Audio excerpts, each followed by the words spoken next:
সিলেটে আবাসিক হোটেলে অনৈতিক কাজে জড়িত থাকার অভিযোগে ৯ জনকে আটক করেছে পুলিশ।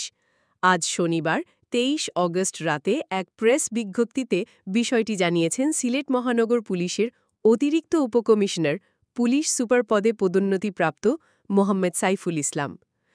পুলিশ জানায়, আজ শনিবার বেলা ১:২টায় সিলেট মহানগর গোয়েন্দা পুলিশ কোতোয়ালি মডেল থানাধীন ওসমানী মেডিকেল রোডস্থ আবাসিক হোটেল বাঁধনের অভ্যন্তরে বিভিন্ন কক্ষে অভিযান পরিচালনা করে অনৈতিক কাজে জড়িত থাকার অভিযোগে ৩ জন পুরুষ ও ২ জন নারীসহ মোট ৫ জনকে আটক করা হয়।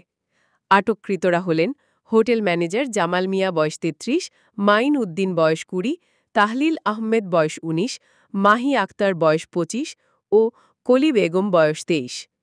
পরবর্তীতে বিকেল ৪:৪০ দক্ষিণ সুরমা থানাধীন হুমায়ুন রাশিদ চত্বরস্থ ঢাকা প্যালেস আবাসিক হোটেলের বিভিন্ন কক্ষে অভিযান পরিচালনা করে অনৈতিক কাজে জড়িত থাকার অভিযোগে ২ জন পুরুষ ও ২ জন নারীসহ মোট ৪ জনকে আটক করা হয়।